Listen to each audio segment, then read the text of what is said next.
right, it is 11:04 on game day, game 7, and it is the Oil Stream.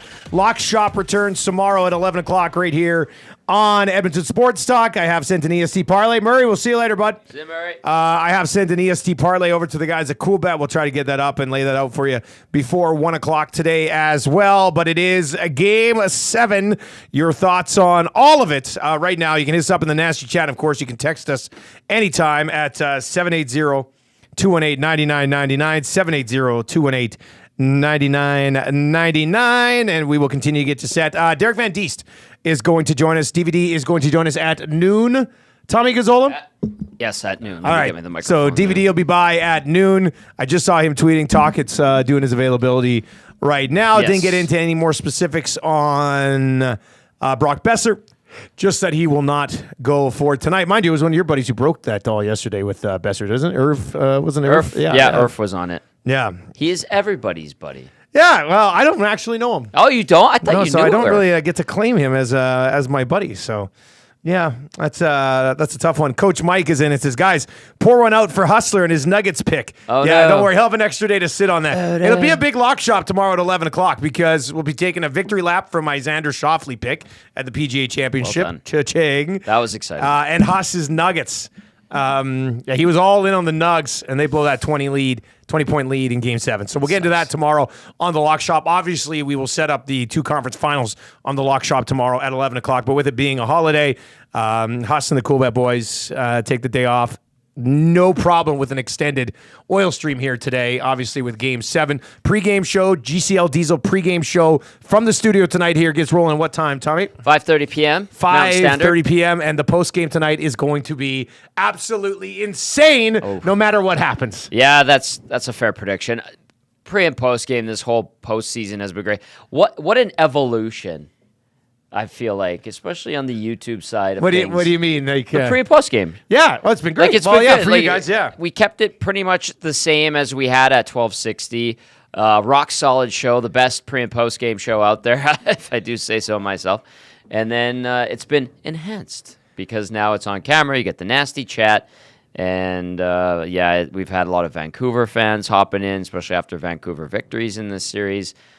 I've enjoyed it thoroughly. I get to have a beer when I'm watching the post-game show when we're live on location. Not tonight. We're not at Hudson's tonight. Yeah, I mean, you can still have a beer here if you want. Yeah, there's a lot of beer got a available. lot of them. Yeah. There's 2 Hoots. There's I saw some White Claws in there still. It's got to be some 6 o'clockers kicking There's around a over there, bunch too, I in would there. think. Yeah, So. I haven't dabbled in the beer in the studio in a while, so I might have to have one with Trev later on. Trev's excited to watch the game with you, buddy. Is he actually? Yeah, he's very fired up. He's very fired up today on the show. He's just like, oh yeah, I'm excited. Tommy good. back in here, and yeah. so it should be a while. should be a good time tonight.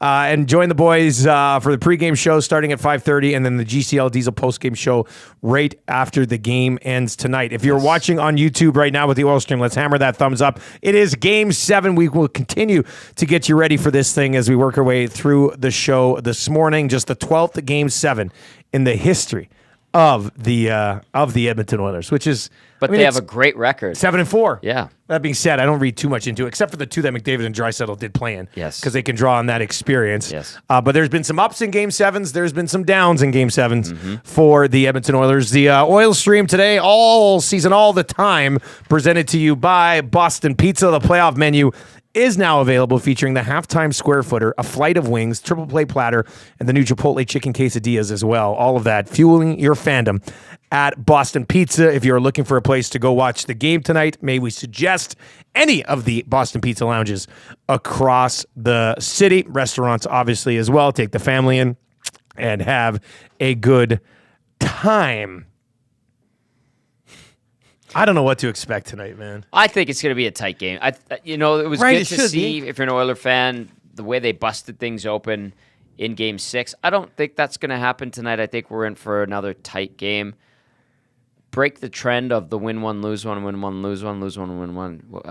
If you look at it from one side or the other. I think it's going to be a tight game. It's going to be an exciting game. I feel like it'll probably be low scoring. And just win the moment, and that one moment will be key. And if you're the Oilers, obviously you want to be the one that succeeds in that particular moment of the game. 2 hours for the Oil Stream today. Lots of time for your feedback, so do not be shy.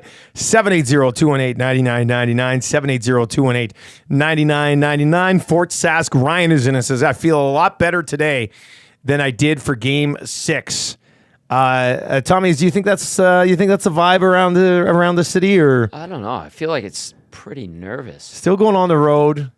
Yeah. I mean, I think they've been good on the road. They've won twice in Vancouver. That's true. Oh wait, no, just the one. Just the one. Pardon me, they've won one. Just Game 2. Yes. But I was saying with Murray before he left, like, I've been writing the Canucks off all season. Like, when they were in first, I said, well, that can't last forever. Then they continue to push through. You get to the All-Star break. Oh, they're still in first. Wow, they're going to fall off at some point. They lose Demko. Wow, there's no chance they're going to hang on. So this would be, even against Nashville. I was watching them play against Nashville. I was like, man, Nashville is winning this series. What happened? Vancouver Canucks won the series. So I sit here tonight and go, well, they don't have Demko, obviously, for Game 7. Now, Shelovs has been great. Mm-hmm. But they don't have Besser. Mm-hmm. So, pretty tough hill to climb. So this would be the most Vancouver Canucks thing. To win this. To go out and just get this done when people are looking like the Oilers are a minus, at least this morning, they were a minus 163 favorite heading into this game, which is a pretty significant favorite for a road team in Game 7. I mean, it means stuff if you're betting on the game, obviously. But, let's get to some of your messages over in the Nasty Chat as well. Hudson Graham says 5-1 victory over Vancouver. Not a single one of those goals were on the power play. The Oilers win 5-1 tonight. What other excuses will Canucks fans pull out of their ass? Well, that's always a weird one. Is that if the Oilers if the Oilers win this series, Canucks fans will be throwing an asterisk on it for sure. Which rightfully so in the Demko thing. I mean, 100% Demko changes things. But could the Oilers have still beaten them with healthy Demko? Yes, they could have. Yeah. And the Besser thing, I mean, it is just one game. It's a big game though, for sure. Mm-hmm. No denying that. Don't you think Besser? Like, as far as X factors in Game 7 go, he probably would have been close to the top of my list. Yes. He would have been at the top of my list. For me in this series, he would have been right below JT Miller. Yeah, I think for this game, though, from an offensive perspective, I still think Besser could have been more of a wild card than JT Miller. Because JT Miller's been that good the whole series. And JT Miller, I mean, a lot of the things he does doesn't well doesn't necessarily show up in a goal. Yeah, but if the Oilers are ahead by 1 tonight, and in the final 90 seconds of the game, and the net's empty, I would have picked Besser to be the guy who would tie that game. He's been so clutch for them in the playoffs. I mean, against Nashville, he scored with 6 seconds left, and did he not have a hat trick earlier this postseason? He had the 2-goal game against Edmonton a couple of games ago that they thought was a hat trick. Yeah, that is a big loss, but huge loss. They're going to try to will their way to victory in Vancouver. Well, and they might be able to overcome it because they've overcome quite a bit so far this season. Ken is in and says, hey, guys, thanks for sharing my comment this morning, Dusty. I shared that clip with my computer science students here in Guadalajara. Whoa. I really should have had the day off for a Canadian holiday. Yeah, how about this? This is going to blow your mind, Tommy. This was in the 6 o'clock hour today. Ken is watching in Guadalajara where he teaches. Yeah. And this Ashley person hopped on as well. She's watching on YouTube. She goes, no way. I teach in Guadalajara. Can you believe that? No. I thought for sure she was trolling, but she's like, no, I have pics. Wow. They've never sent the pics, so I guess we totally didn't confirm. She could have just said, no, I have pics. And then, just sort of gone by the wayside. But that was weird. Connecting nasties in Guadalajara. Yeah, really, really weird. 780-218-9999 is where you can text us. So disappointed that the fine country of Mexico does not honor and respect Queen Victoria like the rest of the Commonwealth. Unbelievable.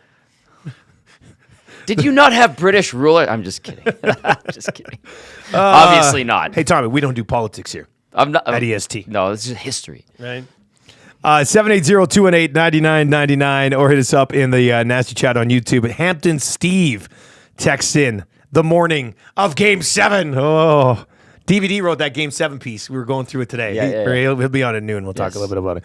Hey, boys, I'm not a fan of making lineup changes after a win, but I would have time for Perry replacing Brown tonight. Agreed. I think there's a better chance that Perry finds a goal or a big play than Brown will. What are your thoughts? I think Corey Perry has a penchant for having big moments. I think that Corey Perry has certainly yet to have that big moment I think he provides more to the lineup than Connor Brown. I know Schauger was talking about it on the Got Your Back Morning Mandate today about the speed and pace and stuff like that.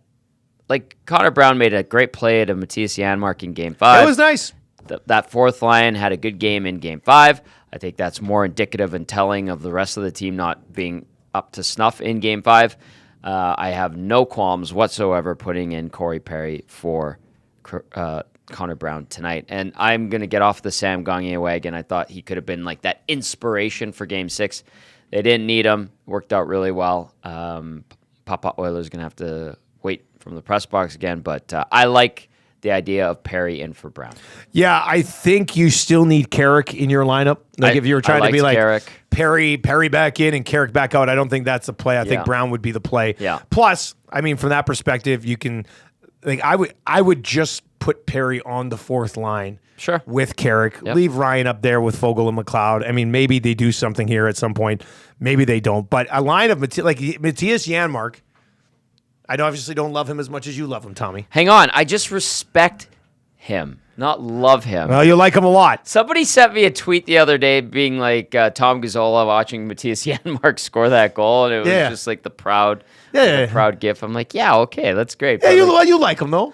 I appreciate and respect the things he does contribute. Okay, I mean, listen, Tommy Gazzola loves Matthias Janmark. I'll just say it. Get out of here. Continue. Ooh, Tommy loves Matthias Janmark. He's no dill pickle. No, but he's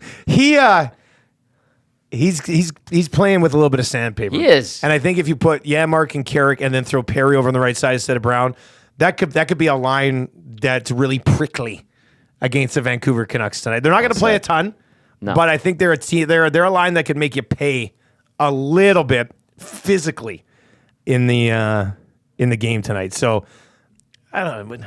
What's he got? 10 Game 7s? Corey Perry played something like that. So do you want Corey Perry with 10 Game 7s or Connor Brown in your lineup for a Game 7? Connor Brown, I believe, has 6 points in his playoff career, too, in like 23 games or 24 games. Ryan McLeod thinks that's lacking production. Yeah. So I would go with Corey Perry, who, by the way, in those 10 Game 7s is 5-5, 4 with Anaheim. And then he's got, or with 4 teams, Anaheim, Dallas, Montreal, and Tampa. I would go to Corey Perry. Corey Perry. Yes. Ian Cole leads the way for the Canucks. He's 4-4 in 8 Game 7s with Pittsburgh, Colorado, Minnie, and Carolina. Some changes for the Vancouver Canucks. Farhan Lalji. Tocchet confirming today that Podkolzin is out. Mikheyev and Lafferty are in. Are we still referring to Lafferty as future Edmonton Oiler? No. Sam Lafferty? Okay. Are we calling Justin Danforth a future Edmonton Oiler still? Like, maybe. They are going to have to find some cheap guys next year. So, Tocchet confirms Podkolzin is out. Mikheyev and Lafferty are in. Shilovs, obviously, will start there. So, Mikheyev and Lafferty are in tonight for the Vancouver Canucks. That's the latest there. So, Podkolzin out, Besser obviously out, and then Mikheyev and Lafferty get in for the Canucks. 780-218-9999. This one is in from Top Cheese. Cheese says, Game 7 tonight, boys. Top Cheese's keys to the game. 1, big guys be your big guys. 2, do not underestimate the Canucks just because Besser is out. And 3, win the special teams battle. Yep. Let's go Oilers. What are your thoughts? That's in from Top Cheese. Tommy, once again, big guys be your big guys. Do not underestimate the Canucks. What is this, Matt Cassian's Game Changers? Or David Bunting? Come on. He only had 1 last game, I know. too. Just win, baby. Yeah. Do you think Cass rolls it back again? It's Game 7. Just win, baby. Oh, maybe. I could see that. Usually that's saved for a Game 7. He's been really good. He's always really good, but he likes themes and stuff, and I hop on them pretty quickly. Oh, Cass is going with a little something, a little spice in there. I don't know. I think he goes to 3 points to discuss tonight on Game. I've got like the top 5 questions or conversations heading into Game 7 here that I want to get to as we work through this bad boy. Yeah. But the one thing I'd say about Top Cheese's game notes here, his 3 keys, is I think the goaltender's got to be mixed in there somewhere. Absolutely. Like, big guys be your big guys. Do not underestimate the Canucks and win the special teams battle. But Stuart Skinner, well, we haven't had this conversation yet. I know I had it this morning. You probably had it on the Hangout. Where were you at on Stuart Skinner Soft after 7. last game? Soft 7. You're soft 7. I had him at a 6. Yeah. I had him at a 6. I might even say soft 6. But I did mention it on the Hangout, is if you're the Oilers, you have to believe in him. He is your guy. I think for him to get that win the other night, I know it was only 14 saves. He made some good ones. I know you were talking about he looked kind of awkward. Well, he looked like overzealous. Might have been early nerves. in the game. It was just like, I got to be fired on. And then when he had that one where he slid too far to the left and then stumbled back to the right, I was like, what is happening with Stuart Skinner right now? Luckily, really not a lot of tests. And I wonder if the blocker save around traffic on that Hughes shot that was labeled top corner, I wonder if that was enough to kind of settle him down more heading into this game. Potentially. At the other end, Artur Shilov's not good numbers in this series as well. Really, you're right. He has good numbers. Risen to the occasion in Vancouver wins with that one save, right? With that one save. But in this series, I'll give you Shilov's numbers because people might be like, what? He hasn't really been that good? What about the wins? In this series, he is at a 347 GAA with an 879 save percentage. So the averages aren't particularly great, 3-3 record. He managed to make that save or two in a big moment in some Canucks wins in tight games. That was the difference for Shilovs, but averages not great.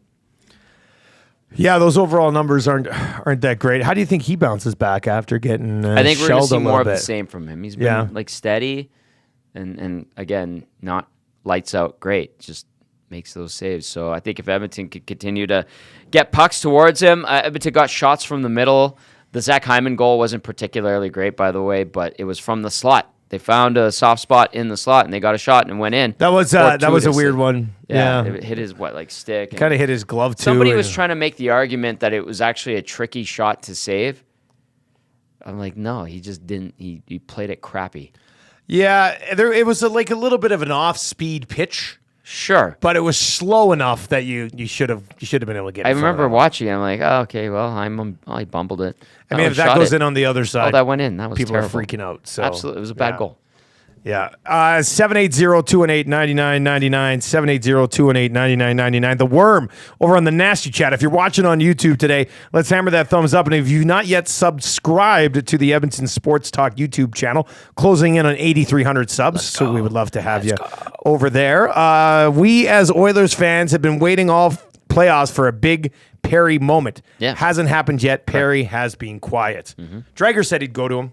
Absolutely. Today was a little bit torn. I think Drager was like most people are like, yeah, but Drager did say in the end, he goes, I think I'd probably throw him in there. I'll throw this scenario at you. To anybody listening, watching, text us, Nasty Chat, whatever. You're in Game 7. You're nervous as hell, or you're on edge because it's a huge game, do or die for the season, and you're looking down the bench, and you see Connor Brown or you see Corey Perry. It's fair. Who gives you more confidence, fate, trust, jam, call it whatever you want? Brown or Perry? It's not even in the same universe. Yeah. It's funny you brought that up because I was thinking I don't want to say things start poorly, but some sort of test of the mental strength of this team in the first half of the hockey game.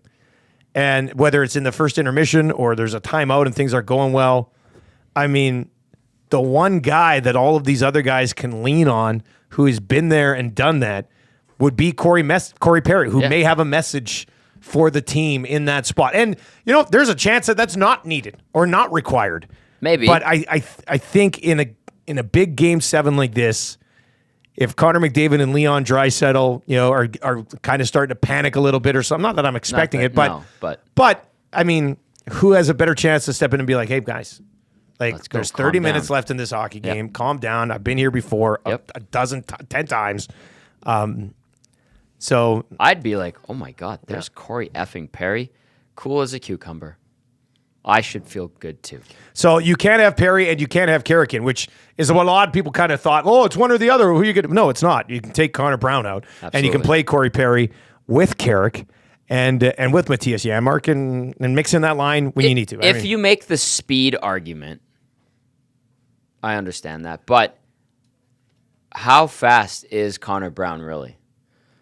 Well, we had this discussion midway through the season. Remember, I'm like, Connor Brown is faster than Corey Perry. Is he? He is. He's a lot faster. No, he's well, quick. it's more. He's quicker to he's get more onto noticeably fast. Like he's noticeably quicker to get around. But I don't think that factors in tonight. I think the intangibles of a Corey Perry in a Game 7 outweigh the Connor Brown's a little bit quicker than him on the ice. This is going to be a big boy hockey game, too, I think. And I think that plays favorably into Corey Perry's hands as opposed to Connor Brown. All right, 780-218-9999, 780-218-9999. Filthy. Frithy. Frithy. Frithy. Maybe Frithy? Frithy? Anyway, Frithy texts in and says, I'm fine with Perry sitting out. He's only shown his antics when the Oilers are winning. He can sit in the box until next series if they win tonight. So RCN says Lafferty is an Oiler next year, 100%. So we got that going on. This is a text in. Well, they've texted in a couple of times to try to win stuff, but guys, I like to think the Oilers deserve this series more than the Canucks. Ooh, I hope Canucks fans aren't watching right now. They're going to hate this. I like to think the Oilers deserve this series more than the Canucks. We've been to this dance multiple times and have paid our dues. This is only the first year the Canucks have been good. They'll have a few other opportunities there. I said it, so let it be said. So let it be done. That's in from Yulebrinner Monique. Oh, okay. All right. I don't know if the hockey universe works in that way, but I understand where you're coming from with that rationale.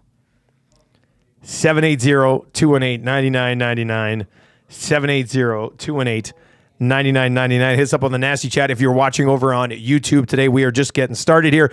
Derek Van Diest is going to join us from NHL.com. DVD will be by around noon today, I guess right after all the availabilities wrap up. And they switched up the times. They went a little bit sooner, and then the Canucks and Oilers were trying to coordinate their So who went sooner? The Canucks went sooner? Canucks went sooner, but it kind of changed. And the Oilers were going to have like a meeting and then the availability during the meeting and optional morning skate. It's been interesting, like the timing. It's been tricky for both PR staffs, who have been great, by the way. So shout out to both Vancouver's and Edmonton's public relations teams.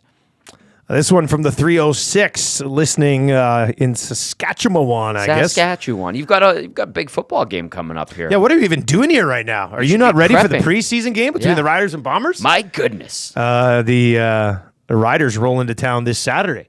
Looking to forward take to that. on your Edmonton Elks. I will be there. You're going? Of course. I wish I should have thought better. I'm taking Tam and the kids up to Jasper this weekend. That's going to be beautiful. So that'll be really nice too. But they do love going to games, and so it would have been one of the few spots, a rare spot where I could have gone with them to the game. Ooh. But we do like Jasper. It's my final weekend at home before CFL begins, so decided to get away. Anyway, Brown is better defensively. Perry lets the point shot get through last loss. That's in from J-Bone. Or Jabone. Maybe Jabone. I don't know. Jabone. I mean, Brown is better defensively. I would say that. I think that's fair, too. I mean, if you're trying to weigh these things back and forth. But which guy rises to the occasion in a critical game, though? Which guy? I'll be honest, I probably neither. But if I had to pick one, I'd probably lean Corey Perry. Watch Perry score a huge goal tonight. Wouldn't that be something? I'm not going to be honest. Probably neither. Yeah. Jack says, Dusty, is that Riders game on TV? No, it's on CFL Plus. If you want to stream the preseason, we've got two of those games on TS. As they call it in Quebec, CFL Plus. Plus Suitor. CFL Plus Suitor. Yes. Reg Dunlop says, is Vancouver Police Department getting their riot gear ready? I mean, let's be honest. They probably should be. I mean, either way tonight, it's going to be madness outside of the rink. So, yes, Vancouver police are probably getting their riot gear ready. Not even like in a hilarious take a shot of them way. They should probably be prepared. They're on high alert. Here in Edmonton with the weather, as we all know, probably would kill that vibe. There was nobody out there, and it's a holiday too, celebrating Queen. It is a little quiet out there. It's very quiet, nervous and quiet. All right, Tony texts in 780-218-9999. Guys, I'm scared. Game 6 blowouts bring us to Game 7, Carolina 2006, or last night's Timberwolves. They have to beat them down early and hard. No let-ups. Well, Tony, I mean, just quickly, I'm going to pick up on that NBA reference right here for a second. It was the Timberwolves who blew out the Nuggets by 45 in Game 6, and then they won Game 7. And the Nuggets blew a 20-point lead. Yeah. 20-point lead in Game 7 at home as the defending champions. Yeah. Boo earns. So that would be a little bit different. I understand the Game 7 Carolina reference back in 2006, but we have to remember that in no way at all impacts this game tonight. It was, and people, I still had somebody come up to me at Hudson's the other night, and they're like, "Oh, shades of 06. I'm worried about 06." And I was just like, hey, that was 20 years ago almost. We're at 18 years. Like, I think it's so long ago. Careers have come and gone, many of them. There's nobody left in the NHL playing from that series. It's over. Nobody left playing for that series. I thought you were in the league, but there's very few guys from the league, like Sid, Ovi. Like, there's a few guys. Oh, that yeah, still kick right. around, Like, but those guys were rookies. They were. Yeah. It's time to move on. I think so. It's probably okay. To move on from 06. But I know there'll be some of you who go, "Don't you dare tell me to move on from 06."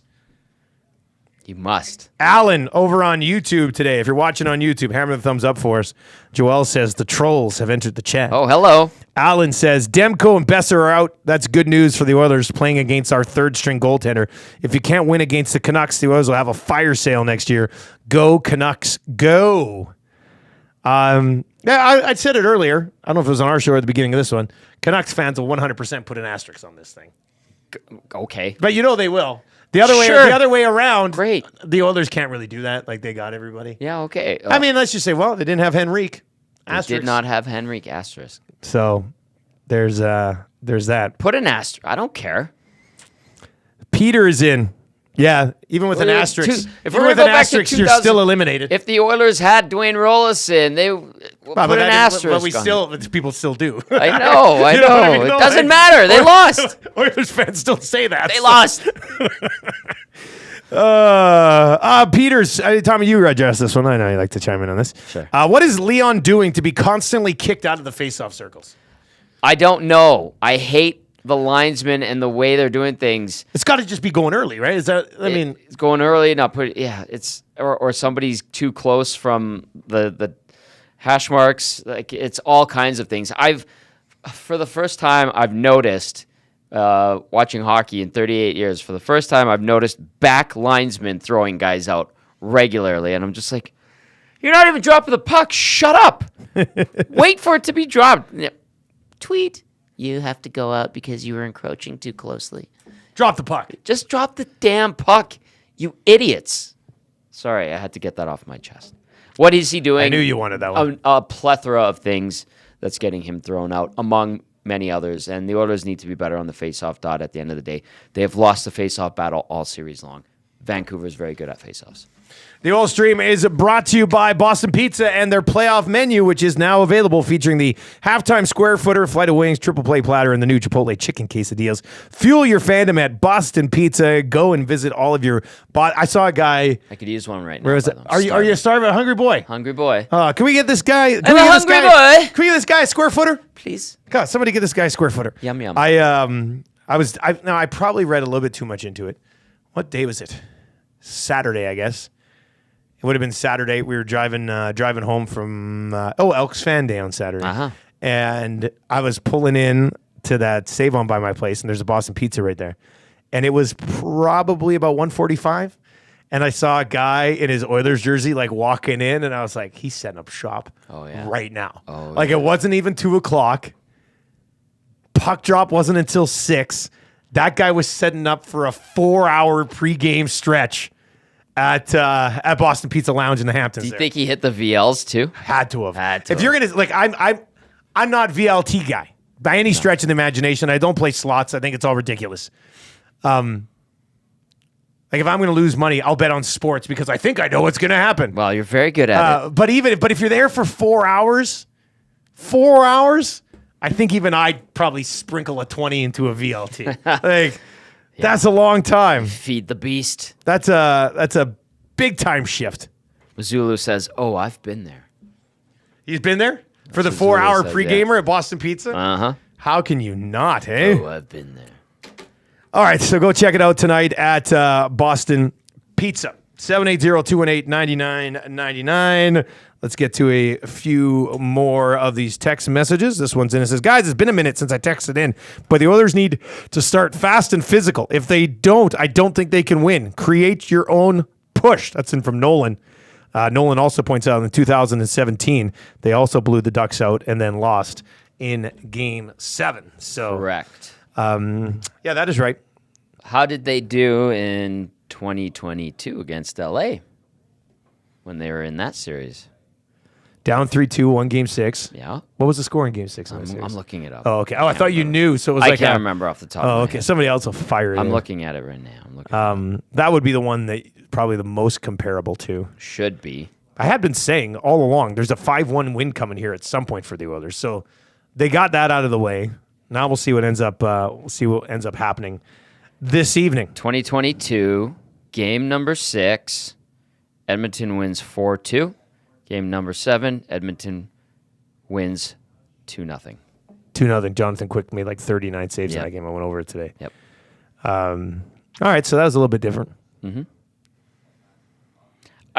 I think. Where do you come out on the text, though, about the physicality starting right off the bat? I like that. And I think Edmonton has had its best games in this series when it has been physical. And again, listening to the Smash Hit Nielson show on this fine station with one Ryan Bartholomew Rashad from the Got Your Back. Totally looks like a podcast. Bartholomew. Yeah, he is definitely a Bartholomew.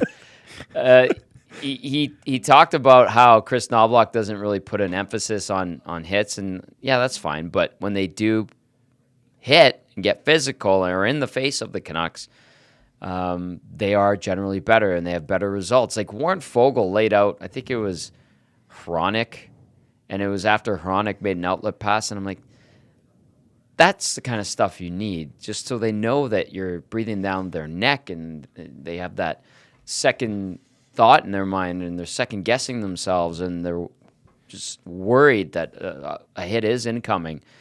Stuff like that. So I don't know if the Oilers in the room. And Schauger was like, they need to be talking about hits, this and that.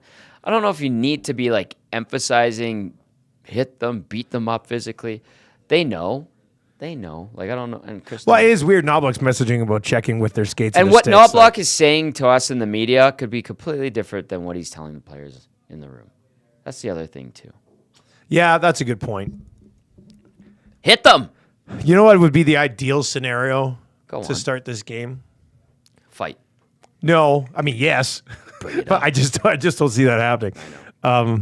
Quinn Hughes takes the puck back behind the net, and Ryan McLeod Wendell Clarks him.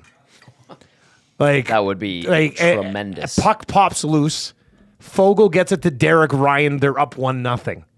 Like, it would be great if McLeod, right off the bat, if his line's going to start again, like goes in and finishes a check. That they started him? Yeah. Hated it. And I know they had the chance. Like, they pressured behind the net and then threw it up the middle of the ice. Now, did they do that to try to get McDavid quickly away from Miller at the beginning of a game? Possibly, but I set the tone with the best player in the world. I get that. To start a game. And I'm with you. I would rather see the top line or Draisaitl's line. I'm 100% on board with that. My thought on why they started that line might have been the coach saying, I need you guys. I want you guys going tonight, and I'm going to trust you with this start. Yeah. That's the way I kind of perceived it. Still hate it. It doesn't make me like it anymore because I don't really like it. I kind of don't understand it. But if I were to try to rationalize it, that would be my answer to why did he start those guys would be, well, he needs that line to be involved in a good way, so he's trusting them with that first shift. Maybe getting away from the matchup a little bit, but you've got last change. So I'd start the Draisaitl line tonight. Sure. Kane and Holloway. Holloway's going to have that jump. Kane could get down on the forecheck early in a game and blow somebody up. I think that's probably where I would go. 780-218-9999. 780-218-9999. Bob Stauffer over on the Nasty Chat, which we always joke about. That's not Bob Stauffer, but it'd be hilarious if Bob was actually just on here with his own name in the ultimate twist. Robert Bartholomew Stauffer. McLeod's due. He's just got to go to the net. Yeah, but that's saying he doesn't. He doesn't. I've never seen a player play more perimeter in the playoffs. Like the one goal that I didn't want to get into this today because it's Game 7, everybody's excited, but the one goal in that game, Pettersson has the puck coming down the boards. McLeod's coming here. Doesn't even have to blow him up. Just put your shoulder into him. Plays over. Yep. Pettersson can't even get to the corner. Yep. Instead, he comes in, sprays snow, stops, goes like this, and Pettersson just skates by him. Like, I don't know what he was doing. Like, that play can't exist. That's a in soft the playoffs. Play. It just can't. That's a soft It's play. not going to hurt you to go in and hit a guy who's 175 pounds soaking wet. Compounding mistakes is what led to that goal, and it started with how McLeod played Pettersson, which allowed him to carry it down low, feed it out front, and then both Desharnais and Nurse also didn't play it particularly well to allow Höglander to get 2 cracks at it, and then he buried it. Cass put it more so on the defense when we talked about that goal and broke it down and the way they played it, but still... It still could have stopped right there. Why did Pettersson have the puck from the half wall all the way down below the goal line behind the Oilers' net, basically? Shouldn't have happened. Ryan McLeod needs to play physical or at least close off the path down low. Bob Stoffer says McLeod scored huge last year in playoffs. He didn't. He didn't score in last year's playoffs. I don't believe he Ryan did. McLeod has not scored since the 2021-2022 playoffs. He played 12 games last year, had 0 goals, 5 assists, and then had 0 goals so far this year, 0 points so far. He's played, like, you can't even tell me he's snake bitten. He's played 43 career playoff games and has 3 goals. All right, that's just somebody who goes invisible in the postseason. Don't tell me otherwise. He's a non-playoff performer. He never will be. That's it. I mean, you got to have a certain set of balls to play in the postseason.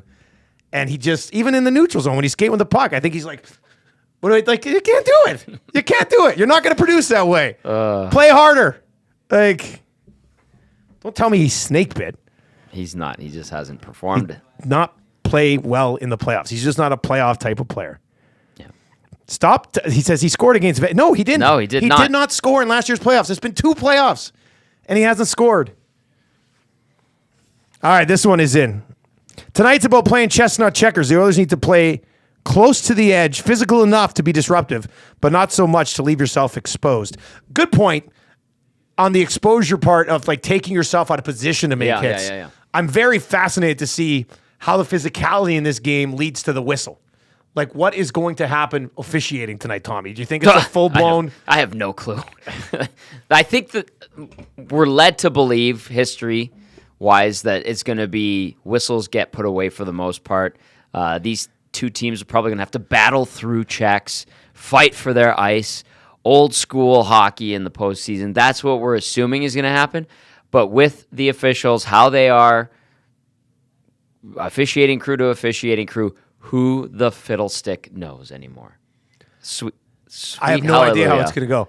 I have no clue. Like, the only guarantee that we have tonight about the officiating is that 4 of them will be on the ice in stripes. And both teams' fans will be bitching about all of them. Absolutely. I mean, that's how it's going to go. Yeah. There's your prediction. Yeah. That's what's going to happen there. Safety Bob was on this. He was in on the Nielson show this morning. I never got to this. He texted it in, I think. Safety Bob says, I said it once and I'll say it again. If McLeod gets 3 hits and a goal tonight, I'll shave my head. Now, for all we know, Safety Bob's already bald. I mean, who knows? Fair point. But still, I think he said today he wants, if he does it, I just have to give him like an A&W gift card. So he can get a whistle dog. Safety Bob, we'll do this. Whistle dog? Safety Bob. Let's make this bet. If McLeod, well, I'm getting hosed here, I guess. Yeah, you're doing I would it to agree with him. yourself. Yeah, I don't want to go the other way on this one. Nope. Let's just shave your head, I guess. Let's see how that goes if he's able to. Don't make him get a perm. Yeah. Yeah. Okay. That's fair enough. Blake Roberts says, better get that power play going again tonight. I think that would be fair. Point. What's it? What did Rashog say today? 0 for the last 10? Yeah, 0 for 8. 0 for 8 in the last 2 games, and you go back to the last one. 55 seconds of 5-on-3. Didn't do diddly squat with it. Now, Vancouver countered with 56 seconds of 5-on-3, and Edmonton's PK was solid. A lot of sticks in lanes for the Canucks. Owanek was talking about that on the Hangout. A lot of deflections and bodies in front. Edmonton's going to have to adapt. They're going to have to try to score some greasy goals, which I know has been hard because Vancouver plays in front of their net. That's big bodies in front of their net. Yeah, right? and and like it's not like punishing in front of the Canucks net. It doesn't feel like that because even though those guys are big, they don't play overly physical. I think Soucy, probably one of the more physical guys. Zadorov, certainly. But the other thing that they do really well, those big body Canucks defenders, is they tangle you up, right? Take away your stick, get to a puck really quick because they have that reach and everything. And the Oilers are going to have to find a way to fight through that, be gritty, and get in Shilov's face a little bit. Shoot the damn puck. Shoot the damn puck. Shoot the puck. Like, there are some times, I know Connor McDavid is brilliant. Brilliant. But there have been a couple of times on the power play where I don't even know if he realizes how open he is and how close to the net he is because he's always just – I think he's so good at picking defenses apart that's just where his mind is the whole time. There was the one, he had the puck like 7 feet to the side of the net, like 45-degree angle out here, and I was just like, oh, shoot it. And he like tried to feed it through. I was just like, oh, man. Like, cue the what's wrong with McDavid, he must be injured text in 3, 2, 1. I just think he loves passing the puck so damn much. He's just very good at it. Yeah, he is very good at it. It looks beautiful when it works. It is. I wouldn't be surprised if McDavid has a power play goal tonight, though. I think he's got to have that. What is it? He only has like 3 goals shooter mindset tonight. Playoffs this year, so yeah. It's interesting. All right, Joe Opinionated over on the Nasty Chat says, do you go Perry or Carrick? We already laid that one out for you. We said you could go both. You take Connor Brown out if you do want to get Corey Perry back in. Ray-Ban Man 72 says, what's guaranteed is the refs will make good calls and bad calls, and they will get in the way. Yeah. We have a lineup update. Okay, give it to us. No lineup changes for the Oilers per Knoblauch. Skinner starts. That's from our good friend Daniel Nugent Bowman. So Connor Brown stays in. Corey Perry will not play in Game 7 tonight. Exact same lineup. Running it back. Kind of figured that they would. Okay. I think the only conversation that there was really with the whole lineup was the Corey Perry conversation, right? Yes. All right, so they're going to run it back again. Played extremely well in that last game.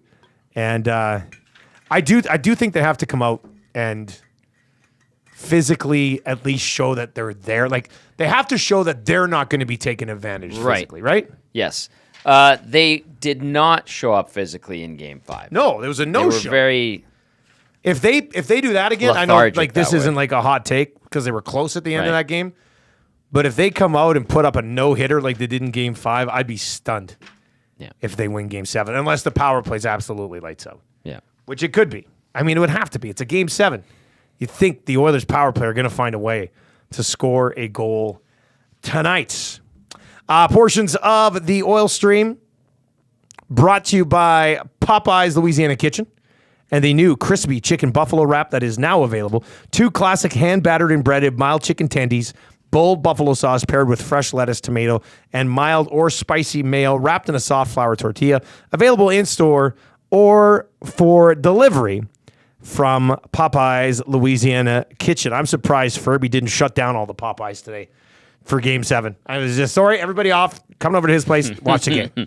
Coming over to his place to watch the game. As Tommy Gazzola mentioned, no lineup changes. So what the Edmonton Oilers will be rolling with tonight will be McDavid between Hyman and Nuge, Draisaitl with Holloway and Kane, McLeod, Fogle, Ryan, and then Janmark, Carrick, and Brown, Ekholm, Bouchard, Nurse and Desharnais, Kulak, and Ceci on the back end. Grant Wells says Kane will score a hat trick tonight. Oh. Anybody pulls off a Game 7 hat trick, they are a legend in this city for the rest of their days. Yeah, that's true. In a winning effort. If they lose it, then I guess not. Waiting for Connor Brown to have his Peter Klima moment. He's been downgraded to Peter Klima because he hasn't, outside of 1 assist, but Michael Pekka had a far superior playoff in 06 to what Connor Brown has put together. Body I can't believe you're still talking about that. The guy's playing tonight. My God. Zach DeCup, I sent you a picture of DVD to use if you want. Oh yeah, DVD. We're gonna join. DVD's gonna join us on the phone, so we're gonna give DVD a call here around noon today. The Worm is in and says, guys, I just couldn't see Brown coming out with Perry going in just because of the penalty kill for Brown and Perry doesn't. Okie dokie. You got other bodies you could throw around there, but obviously they don't want to mix anything up on the penalty kill. What about Darnell Nurse tonight? Well, that's exactly what I was expecting from. Well, just don't shoot yourself in the foot, exactly. Darnell. Yeah. That's what I've got written right here. Straight lines, buddy. Do not hurt the team. Right? Simple, straight lines, head on a swivel. I believe Cass calls it play between the dots. Okay. Don't get stuck. Don't get stuck outside. Yeah, don't fly around when you don't need to. This might be taking it too far, but maybe it's a holiday Monday and I'm just going to be a hot take guy right now. Okay. But if Darnell Nurse plays well tonight, the Oilers are going to win Game 7. Like, if he plays well, that means he's not hurting you. It means he's not coming out of this game -2 or -3, and you're going to win Game 7. Careful. That take is hot. Thank you. Thank you, Tommy. Appreciate that. But I honestly believe that. Like, if you're coming on the GCL Diesel postgame show tonight, right after the game, right here at Edmonton Sports Talk, tune in, iHeart, EdmontonSportsTalk.com or on YouTube, and you're not talking about Darnell Nurse, that means the Edmonton Oilers won the hockey game. It's that simple. Right? Do you think I'm wrong? No, I don't think. Yeah. I think you need an engaged, sharp, steady Darnell Nurse. Simple game. Don't rush the puck. Don't make stupid passes. Simple. That's it. That's all you need. Don't flop around on 2-on-1s. Simple. Don't give up 2-on-1s. No bad pinches. I guess a lot of this stuff goes for the entire defense, but he's the wild card. Game 7 officials for tonight. Kris Rooney and Jean Hebert. Okay. And then on the lines, Devin Berg and Johnny Murray. All right. They're going to be throwing out so many face-offs or centermen on face-offs because that's what they do. Trevor and Airdrie, Texan, says, downgraded to Klima. Brown has a long way to go to climb to get to Klima level. Klima scored 1 goal in the 90 Stanley Cup final. So I would look at it as Connor Brown has an opportunity. 1990 Stanley Cup final particularly well. I was 4 years old at the time. But how good was Peter Klima that he was sitting for 3 overtime periods and likely good chunks of regulation time? Yeah, I mean, that would be his opportunity. I mean, if this game goes... Trevor and Airdrie, I know he was a great player in the regular season for a chunk of his career, but listen, he's been downgraded to Peter Klima again. With the hope I still don't think he gets on. Remember, who was it when they had that game against the Jets in which Nurse played like 50 minutes? Who was the one for? Like they got it down to 3 forwards, and I think they were running 11 and 7. Yeah. So there was like one guy who just didn't sat play. out Bear. Yeah, there was a forward who they were so short on forwards, but they still wouldn't play him. I can't remember who it was. Somebody might know who I'm talking about. Oh here. man, remember that game? Was out there quite a bit. Yeah, I remember the game. Let me look it up. Try to bring up that game and get the forwards ice time because, like Shore maybe it was Shore playing a ton. Maybe that's what it was. Maybe it was Shore that was elevated that was blowing my mind. But I remember that Darnell Nurse game, and I was just like, man, I cannot believe how much this guy's playing one way or the other. Maybe it was Shore who played a lot. That could be it. Okay. Where's the box score here? Box score. Time on ice. Chason played 9:28. So and this is in 3 OTs. 3 overtimes. Also, Jujar played 10:51. McLeod played 9:40. 3 overtimes. Kyler Yamamoto played 35-36 that night. Nugent Hopkins 39-58. McDavid 45-46. 45 minutes. Draisaitl 44-37. Like Ennis played 22 minutes that night. Okay, so Gaetan Haas played 22 minutes. Zach Cassian played 28 minutes. Was Shore in that game? Was he in that game? No. Oh, yeah, he was. He played 24-56. Yeah, I remember Shore. I was like, man, Shore is out here in triple overtime. What's going on right now? Yessa played 23-29. Should have got a little bit more for him. No more Jujar, no more McLeod, and no more Chase on. Like, they just left those guys on the bench. And Slater Cuckoo played 9:58. Ethan Bear's night ended after, I think it was a bad giveaway. He played 14:02. Barry played 49:15. Darnell played 62:07. Larson played 39 minutes on the button, and Russell played 32:40. That was insane. Yeah, that is nuts. Mike Smith, 39 save performance. Faced That's still not that shots. much in what did Hellebuck 3 get? overtime periods. Hellebuck had a 37 save performance. It was a low. That was yeah, no doubt. 780-218-9999. A couple of people were saying Whale and the Wolf kicking quickly on iHeart, but back to it's good now. Is Acticum? Yeah. I think we're good now. Also, yeah, DVD says to call him anytime. All right, we're good to go. So we'll bring in DVD. Oil Stream running up until 1 o'clock today. We haven't even got to my 5 big questions. All right. Heading into Game 7. It's a special 2-hour edition. This has been awesome. Got to have these questions. All right, if you're watching on YouTube, hammer the thumbs up for us right now. And if you have any questions, we'll get to them in the second half of this special 2-hour Oil Stream. 780-218-9999. VR Montenegro, I know what you're saying, buddy. I know what he's doing. That was a huge season for Darnell Nurse, by the way. Well, that was the one that cashed the deal. Exactly. Like, he was excellent that year. You can't deny that. Blemishes in his game, 100%, but he had a very, very good season. Daryl says, hey, boys, what are the consequences if the Oilers lose this game tonight? We'll worry about that if it happens. All right, we're going to have 3 months to talk about what happens if they lose this game Trust tonight. me. There's a post-game tonight's going to be, we're going to go 5 years down the road with some people. I'm going to be coming in tomorrow morning, and Tommy's going to be sitting there all beat up, just being like, and that'll do it for the GCL Diesel. What a season. Post-game show, Nielson show begins now. Yeah. That'd be legendary if you went for 6 straight hours man. after the game tonight. I mean, 7 straight hours. VR Montenegro says, guys, which Oiler had the most time on ice that game?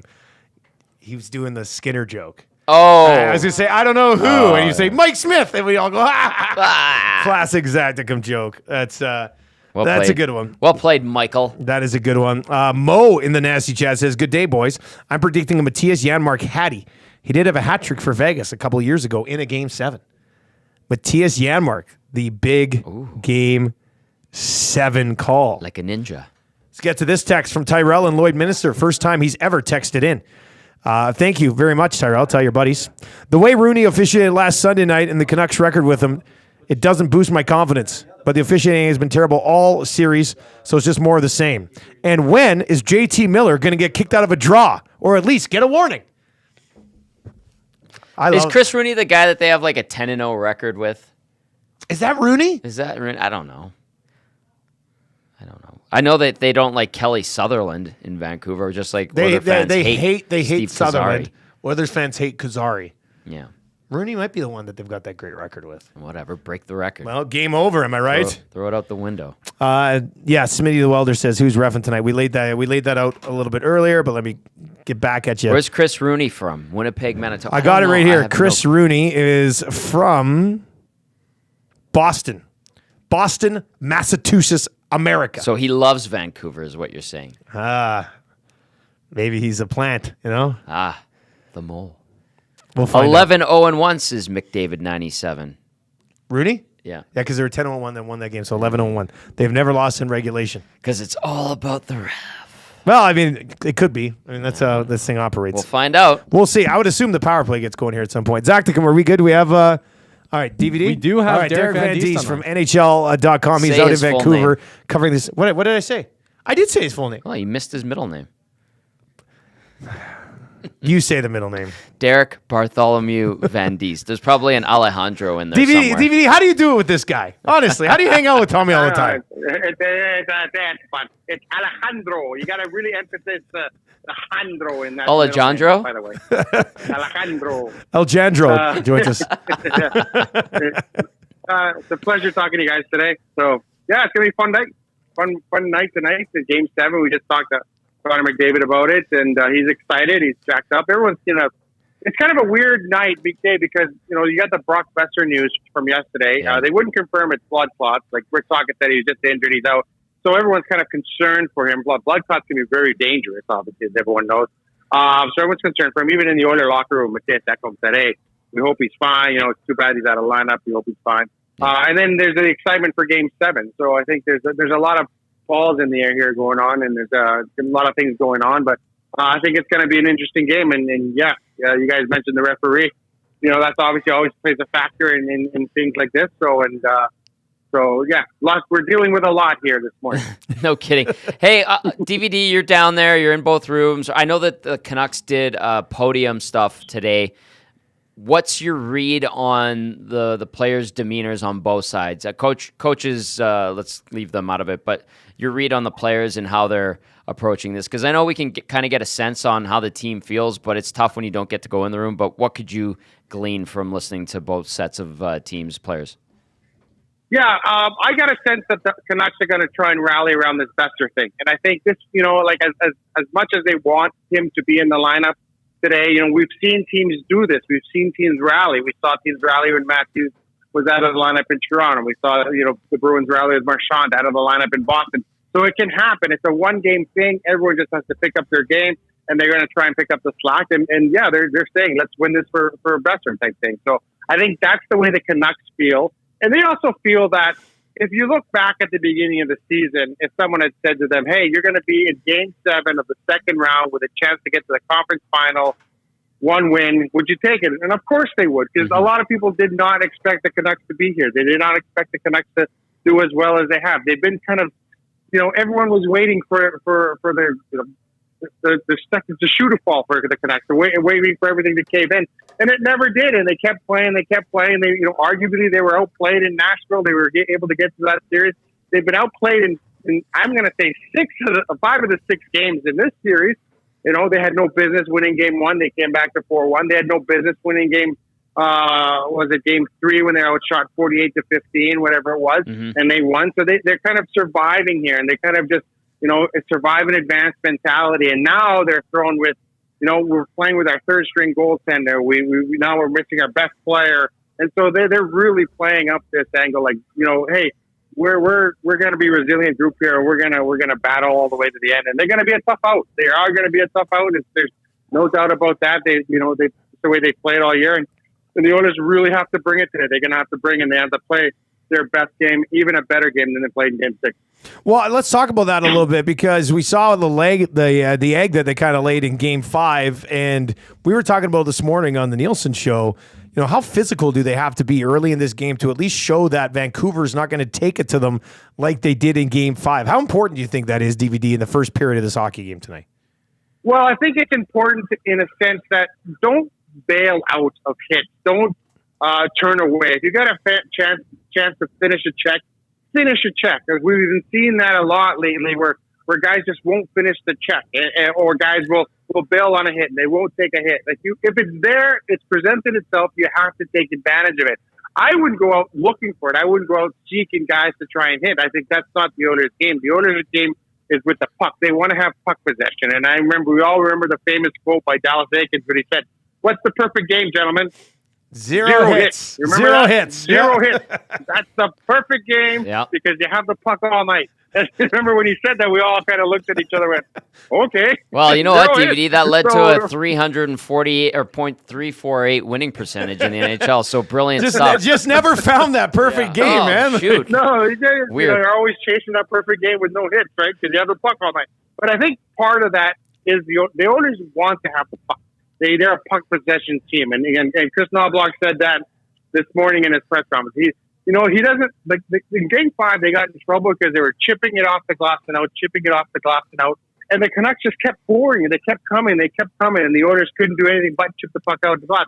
So sometimes the safe play is good, but sometimes you got to hold on to the puck, and you got to make plays with the puck. And the longer you have the puck, the less chance that you are playing defense, and you're on the front foot instead of the back foot. So I think when it comes to that, when you have the puck, you're not out there hitting guys.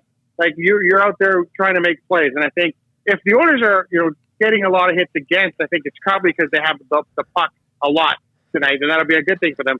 But in the same vein, don't be bailing on hits. They got to be tough in front of the net. They got to do those things that you need to do to win playoff games, and it's the little things that go a long way, a big way to playoff games. And I think the Oilers have been building to this point because we've seen those arguments right, on the bench, because when you're not doing the little things, they're going to catch up to you eventually.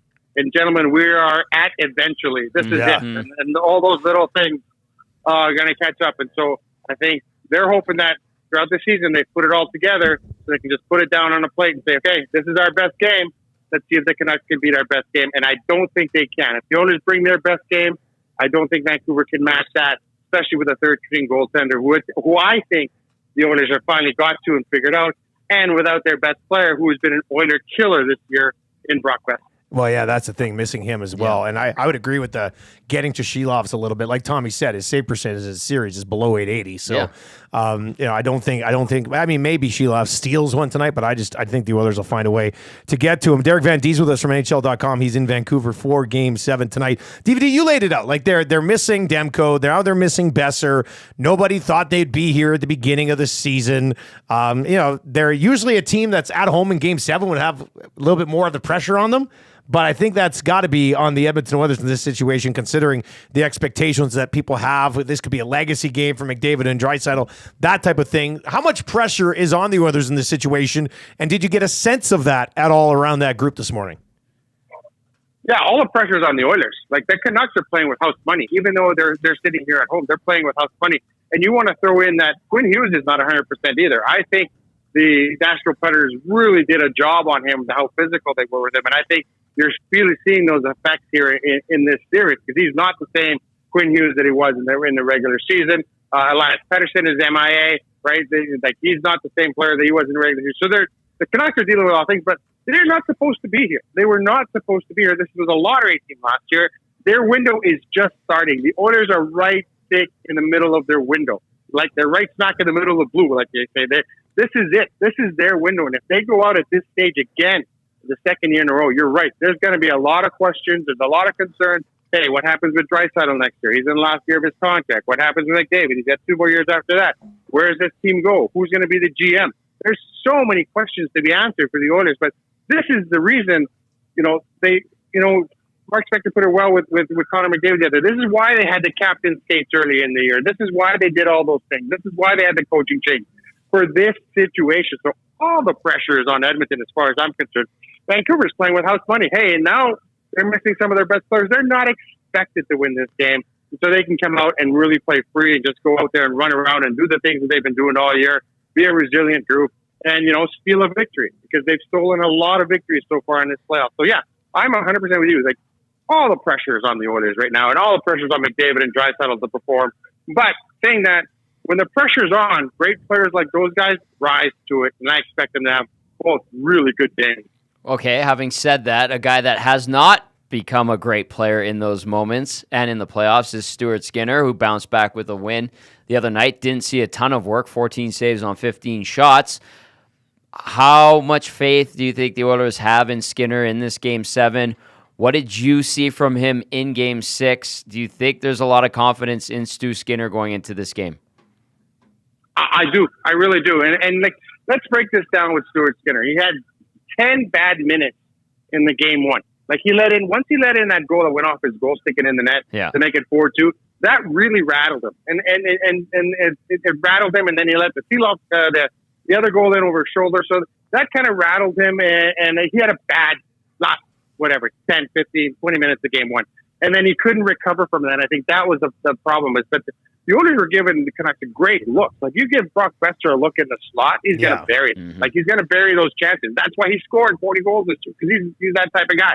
And so, but I think they have confidence in Stuart Skinner just the way he's been playing this year. And I'm so glad they went back to him, because I'm a guy, like, you go with the person that got you. You cannot get to the finish line and at the last second, tell a guy, no, sorry, we're not going with you anymore. So, like, you can't do that. Like, it's like you go with a person that you took to the dance. And I think this is the guy. Win or lose, you're going to lose with your best guy. Yeah. Like, that's just the attitude I have.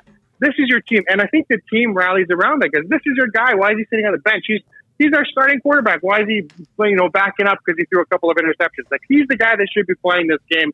And he's the guy that they always envision to play this game. And I have all the confidence in the world in Stu Skinner. Like, we've talked to him, we've met him, we know him. He's such a laid back guy. He's played in pressure situations before, and he's handled it well. So I think it's just, you just those cups. Everyone can get rattled, and I really think that one goal at 4-1, the Oilers were cruising in game one, and he lets in that goal that goes off his stick. I think that rattled him, but I think he was able to kind of recover. And I thought the idea of letting him just reset, refocus, and go back in there, I think he's going to be fine tonight. DVD, you think the power play finally finds the board here tonight after being shut out for a couple of games? You know what? They have to simplify it here in Vancouver. Everyone I've talked to in Vancouver says this is the worst ice in the league. So when you have, it's really, everyone I've talked to, they said the ice is terrible here. So you can't throw the puck around like you could in Edmonton. You have to simplify it, get it to the point, shoot the puck, go get the rebounds. Now, the issue when they play, in my opinion, here in Vancouver, is that the Canucks keep that box really tight. So they'll let you have that outside shot, but you're sure as heck ain't getting that rebound unless you're willing to fight and battle and dig and do all those things for it. Now the Oilers love to throw the puck around. They love the cross-team passes. The Canucks have great sticks, like Tyler Myers and their defense have great sticks. They do a great job of kind of getting rid of that. So I think if I'm with the Oilers coaching staff, simplify it. Back to Bouchard, bomb, go get the puck. Back to Bouchard, bomb, go get the puck. Work at the dry settle, shoot it, go get the puck. I think they have to shoot the puck as much as they can against this guy. And I think they have to do it because if they let the Canucks set up defensively, you're not going to get any rebounds because those guys are just too big and strong to get through. But if you shoot the puck when in the transition, then you can beat them to the net for those rebounds. You can get there. You're a faster team. And I think that's how you do it. That's how you spread them out. That's how you get them away from their net. Because once they set up in front of their net, I'll tell you what, Tyler Myers, when he's parked in front of the net, you're not moving him, and he's going to clear everything out, right? Like, Zadorov, you're not moving him, he's clearing everything out. So I think that's the strategy they got to employ. So I think the Oilers, they love to come down the wing, stop, reset, turn around, look for the trailer. I think you got to start shooting that puck to the net, or do what Dylan Holloway did. They get right to the net. Like, go through the whole circle thing, and let's set up in the zone, because you're not going to get second and third opportunities that way, in my opinion. DVD, we appreciate the time today, buddy. Thanks a lot for popping in from Vancouver, man, and enjoy that game tonight. Sounds good. Thanks for having me on, guys. There you go. That is Derek Van Diest. If you have not checked out his Game 7 piece, broke down all of the Game 7s that the Edmonton Oilers have played. They are 7-4 in those Game 7s.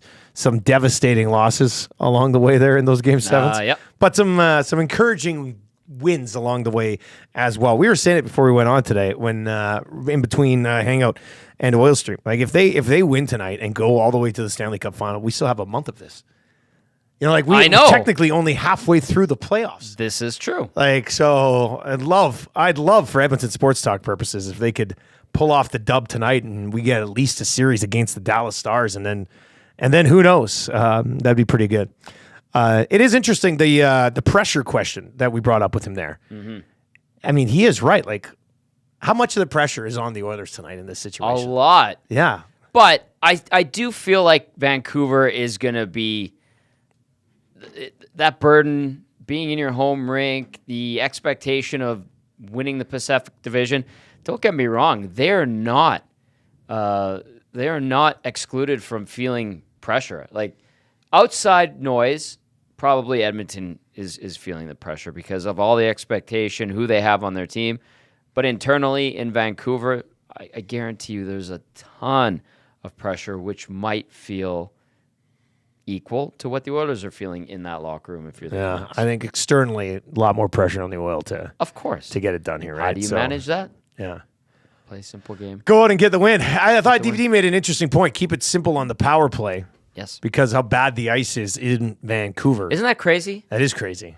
It's like it's an older building now, NHL wise. 95, I think it opened up. They've been renovating it. They've been doing a bunch of stuff to it. It's built in between the viaducts in Vancouver. They kind of wedged it in there. They've added towers to it. But on the ice, I don't know if they've done much to the ice plant. So to hear that in Vancouver their ice is bad, a bit surprising. But yeah, that means, that extra pass might not be there. It's going to hop on your stick, especially later in periods.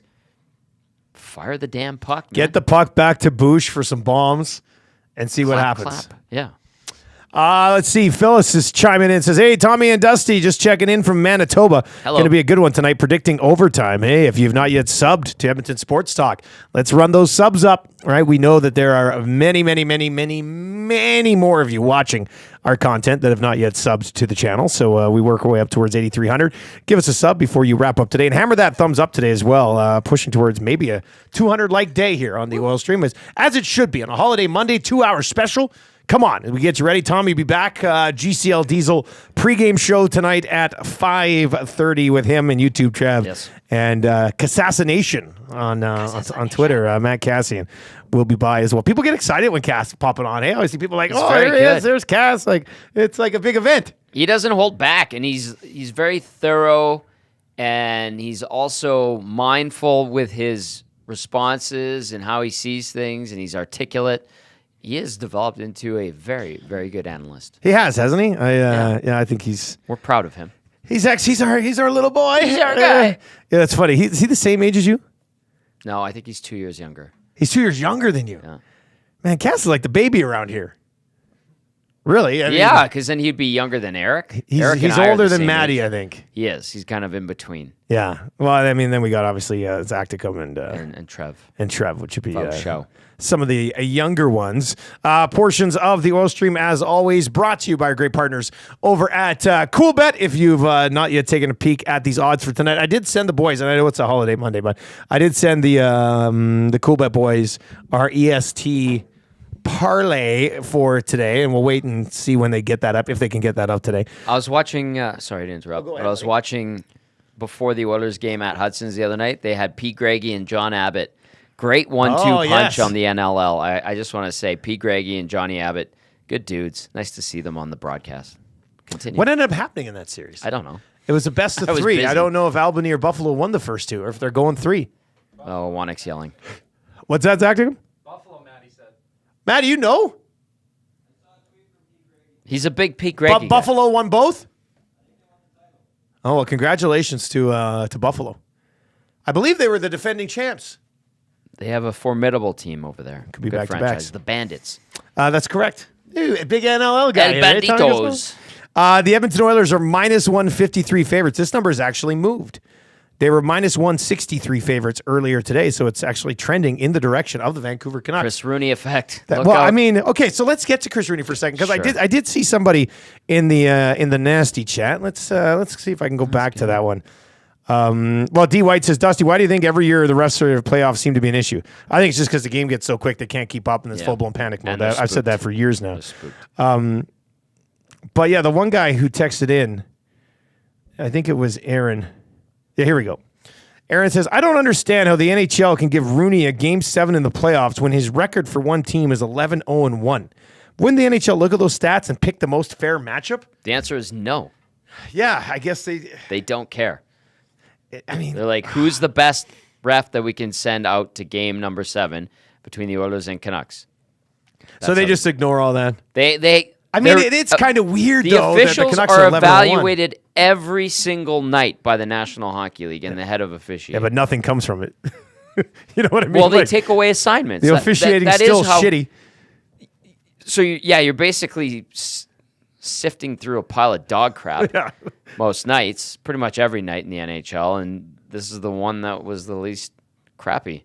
That's how they do it. They don't go, well, Chris Rooney, when the Oilers play, they have a 3-14-2 record. No, they don't give a crap about that. It's who's reffing the bet, who's reffing the best, who's not blowing the most calls. That's how they do it. Trevor's in and says, on the bright side, it's not Kazari. Can you imagine if it was Kazari and Rooney? Oh. That would be one of those things like in a time travel movie where if you touch yourself, you cease to exist. Yeah, exactly. Like that would be Kazari and Rooney colliding and being like, oh my God. Yeah. What's going to happen? Who's going to get the blame now? Wow. Like, it doesn't matter who the official is. You're going to be complaining about it all night long. Of course you will. That's how it works. Burned Oils is in and says, guys, Stars fan here. We'll be watching. Good luck to your team. Nice. How about that? Nice Stars fan. Lovely. Waiting to see. Already called his alias is Burned Oils. Yeah. Now, is that a Dallas, Texas oil thing, or is that looking forward to facing maybe they Edmonton run and burning oil? Maybe he runs a candle company. But it burns oil, not Well, wax. what does wax? Yeah, sorry, my bad. He probably doesn't own a candle company then. Yeah. Do you think Steve Kozari has to go by an alias when he goes and checks in at his Edmonton hotel room? Oh, probably. And you know what do you think it is? Let me think. I don't know. Steve Bartholomew. Oh, shut up. You're ridiculous. We're doing 2 hours. I know, but still, you're absolutely ridiculous. All right, if you're watching over on YouTube, hammer the thumbs up for us. And then if you are listening on TuneIn, iHeart, or at EdmontonSportsTalk.com, of course, you can text us. I think it was Loomis who's saying, Dusty, talk me off my anxiety here right now. No, man, I say ride that thing. Ride that thing up until game time. It's a rush. It is a rush, isn't it? Jason says, guys, I'm sure the NHL has told the Zebras to get a hold of these infractions. It was getting stupid. Yeah, well, we'll see how this game gets officiated tonight. I mean, bottom line is you're probably not going to like it anyway. How do you think Dallas wants? Dallas want the Canucks here just to avoid a possible McDavid Draisaitl thing, or both teams present dilemmas for the Stars.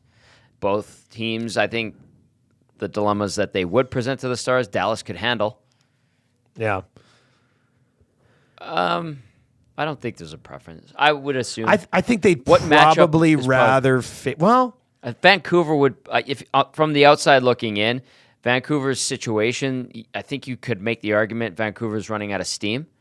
Besser being out reportedly for the rest of the postseason with the blood clot thing, that sucks. you know, a healthy Demko getting back. Nothing against He's not close.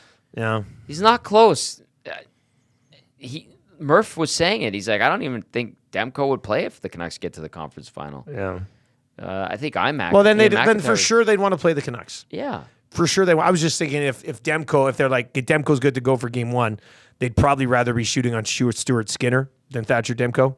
Yep. But outside of that, Shelovs or Stu Skinner, well, probably at this point doesn't matter. But they would rather play the Vancouver Canucks, I think. So the Dallas Stars probably cheering, like Dallas Stars fans and Dallas Stars organization probably cheering for Vancouver tonight. I know Canucks fans will be like, it's disrespectful, but let's just be honest. But they haven't come out and tweeted we're cheering for the Canucks or anything like that. But wouldn't that be something if they did? Hey, now that would be. What if Chris Rooney is a Dallas Stars plant, so the Canucks win, and then they can make it to the road to the Cup final? In their opinion, would be paved much smoother. This Texas says Dallas couldn't give two bleeps who they play. Yeah, but that's just not true. Like, no, but everybody says that. But let's be honest.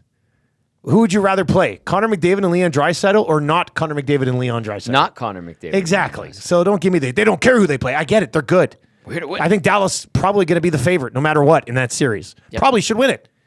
But don't tell me they don't care who they play. That's such a BS macho garbage. It doesn't matter who we play. It shouldn't matter. Guess what? You want to play Connor McDavid for 0 games or for 5, 6, or 7 games? Like, come on. That's ridiculous.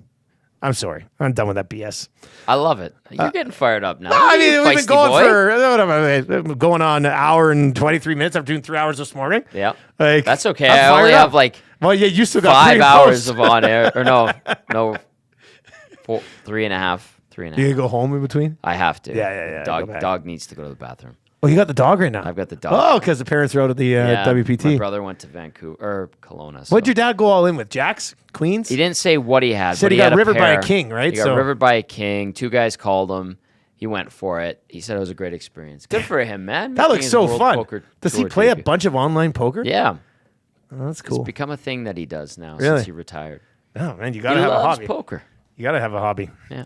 All right, here we go. I've got my 5 big questions. Oh, baby. Heading into Game 7 tonight.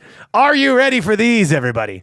The Oil Stream is brought to you by Boston Pizza. Their playoff menu is now available, featuring the halftime square footer, flight of wings, triple plate platter, and the new Chipotle chicken quesadillas. Fuel your fandom. So good. At Boston Pizza. Here we go. Let's go. Storyline number 1. Question number 1, whatever you want to call it. Love it. How much will the Vancouver Canucks miss Brock Besser tonight? Like when this game ends, Tommy, in post-game, are you sitting there going, man, couple good looks for Mikheyev or whoever they throw into that spot, and if Besser's out there, they bury them. The answer is a lot. Yeah. A significant amount. I didn't think, maybe I just wasn't looking in the right places yesterday, but I kind of was thinking that people weren't talking enough about Brock Besser being out here for Game 7. I mean, 7 goals. Phenomenal this year. Like, point a game. Clutch moments for Besser. He has been one of their best guys. So that sucks. It's a major blow. It's a huge loss. I don't know how to put it into a number or a letter or grade, but that blows a hole in your top 6 if you're the Vancouver. I think we're giving him the love that he deserves here by having him as the number 1 question hanging into this game. Yeah. Like, how much do the Canucks miss one of their best goal scorer? Yeah. Simple as that. This is a huge loss for them, obviously. Emphasize, underline, bold, italic, whatever. And will it affect tonight? I think so. Do you think that Pettersson can step up and rise to the occasion? No, I don't. He will not. And not even Canucks fans could probably be thinking that right now. And I know there's probably some trolls watching. What do you think? Are you like, don't worry about Brock being out? Petey's going to rise up. I don't see it. He has become the round 2 version of Pierre-Luc Dubois. Outside of that 1 goal he scored on the power play, which was a nice goal, he has done, and he made the play on the first goal. Say diddly squat. He's done diddly squat. He's done nothing. Yeah. Ineffective. I don't know how that changes unless he gets a fortuitous bounce off his skate and off the post to JT Miller like he did in Game 6. But just the overall impact of Elias Pettersson has been minimal. With the amount of time he gets on the ice, he has put up a couple of points. But no, I don't think he rises to the occasion, given his body of work this postseason. Question number 2, heading into Game 7 tonight between the Oilers and the Vancouver Canucks. Where is Stuart Skinner's game at? Is it at a place where you're not worried about him costing them the game tonight? No. It's a wild card. Yeah. It's a wild card. We will find out early, I think. If he settles in quick, gets some touches on the puck, doesn't look shaky, doesn't do anything stupid handling the puck, then we'll know. I think the tell will be there pretty quick. I don't think anybody can answer that right now. I don't think Stu Skinner can tell you either. Had to have the light workload last game, I thought. Yeah. And the team did a great job. They need to do more of the same if they can. I mean, maybe they're playing in fear. Like, nothing gets through. Like, let's just play a really solid defensive game. And they did that one game that Calvin Pickard won as well. Not to say that they weren't sound defensively the second game Pickard played, but I thought in Game 4, they made a real emphasis on protecting the house with Pickard in there. And I think, they're better the other night too in the Game 6 one, but I think they're going to need to, copy that performance that they had in Game 4 into another. Well, like, it was a tight game in Game 4. In Game 6, Edmonton was flying offensively, opened it up obviously, but I think if you play the same way you did defensively in Game 4 in front of Stu Skinner and he's dialed in, very favorable scenario. All right, what do you got? You can send your questions in too. We got 3 more here on my list of the top 5 questions heading in to Game 7. What do you have? 780-218-9999. Hit us up in the nasty chat as well. I see some Leafs trolls sliding in. And let's be honest, they really don't have anything better to do, so can't blame them. All I'll say How is, are those Jays doing? Hammer the thumbs up for us. Yeah, but man, as a Jays fan, it's going to suck when I circle back in to see how they're doing. And they're already officially eliminated from the postseason race. But that ballpark looks nice now. It does look nice. But it's May 20th, and they're 11 and a half games out of first. So it's May 20th. We haven't even got to the dog days of summer yet. Ouch. Are they talking about trading Bo or Vladdy yet? What they need to do is clean house with the manager and the GM and everybody. Atkins and everybody. Shapiro. You've had your shots, boys. Done. Fail. Move on. All right, question number 3 for Game 7 tonight. And this alone here could win them the hockey game, regardless of what the second question is about Stuart Skinner there. Will the Oilers' power play finally break through tonight? Yes. Has to. It's a cat and mouse game, and Vancouver has been winning it the last couple of games. Edmonton's too good not to go 3 straight games with an offer. I'd be stunned. I'd be stunned if they go out tonight, lose Game 7, and their power play was 0 in Game 5, 0 in Game 6, and 0 in Game 7. Now they have to get power plays. Well, that's incumbent upon them. Move your feet. Well, it's kind of incumbent upon them, but it's win puck races and win puck battles. That's how you draw penalties. You know the embellishment thing? I think Gazdick, who's with us every Thursday here on Edmonton Sports Talk on the Nielson show, Gazdick was pointing out how he's had enough of the diving. Great sell by Zach Hyman the other night, wasn't it? It really was. Oh, boy. It was. Great sell. I just, you know how you stop guys from diving? And they're right. Just call the embellishment. Just call the embellishment. Yeah. It's such a cop-out to be like, well, it's a trip and an embellishment. Look, if the guy's going to embellish it, then it wasn't that bad of a trip in the first place. Mm-hmm. Call the embellishment. He'll stop doing it, and guys would not embellish in the playoffs if they knew that they could just take the embellishment penalty and give the other team an all-important power play in a game 6 or 7. I mean, they'd stop doing it, but they don't get just called on it. So, of course, they're still going to try to do it to draw any sort of advantage because the officiating is horse, you know what? Like, call the embellishment. Just call it. Please and thank you and point. They never will, though. Because they're spooked. Call the embellishment, you cowards. On either way. Either way, because then that'll get rid of it. It drives me nuts. I can't handle playoff officiating. I can't handle officiating for the most part. But playoff officiating, like last night. Was it last night? It was last night in that NBA game. Anthony Edwards is driving to the hoop. KCP basically purposely tries to foul him. And they didn't call it. I was just like, what are you doing? And then they call a tic-tac offensive screen the moment after, and the Nuggets get the ball. I'm like, this is absolute garbage. So playoff officiating, man, I hate it. I hate it. Get the robots. You know, I will say this. I called that WHL final for TSN last week. I thought the officials actually did a really good job in that series. Yeah. Not once. Maybe it's because I was calling the game and it was different, but not once. Even after games, we were sitting around breaking it down. Did anybody ever bring up officiating? So shout out to those guys who did the WHL final between Portland and Moose Jaw. Well officiated series. See, I can say it. I can give the praise when praise is due. Praise isn't due in the National Hockey League playoffs. It's a joke. Call the embellishment. JT Shark says via the nasty chat, you guys would have hated the refs in the 80s. Well, I know they got involved a lot, and there was like personality battles in the 80s with the officials, and it was a lot different back then. Jim Schoenfeld called Don Kaharski a fat pig. He said, "Go have another donut, you fat pig." I had what was it? Hockey the Lighter Side VHS, and then A Time to Remember Road to the 1988 Stanley Cup Final. I think I had that one, and I think they play that clip, and it was hilarious. And I've heard some stories about Kaharski, like he was a character. But man, like sometimes the refs back then, they took the game by the scruff of the neck and they said, all right, you want to mess around? I will screw around with you too. Now the way they do it is like in a place of fear and pettiness, it seems like. It is pretty weak. Meager. Yeah. Whereas back then it was like, you want to F with me? I'll F with you. Now it's just like, you're mean to me. You cannot put your stick down. I will throw you out of the Faceoff dot. Please refer to me by my first name. I have been an official in this league for 4 years now.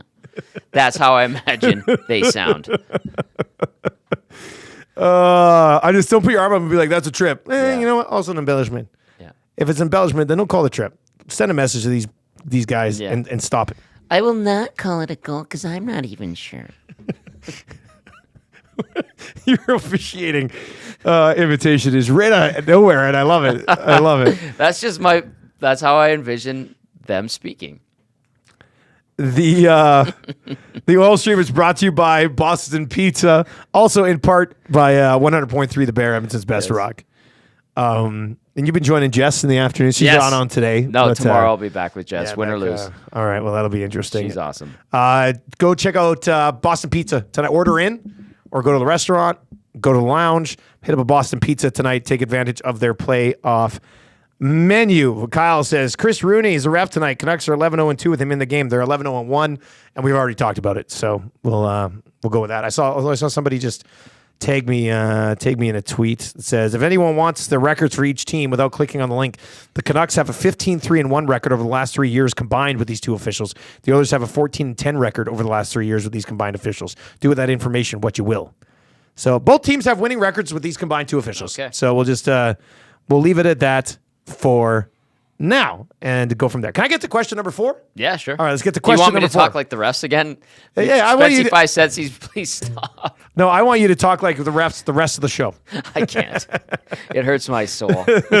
All right, question number 4 in the top 5 questions heading into Game 7 tonight.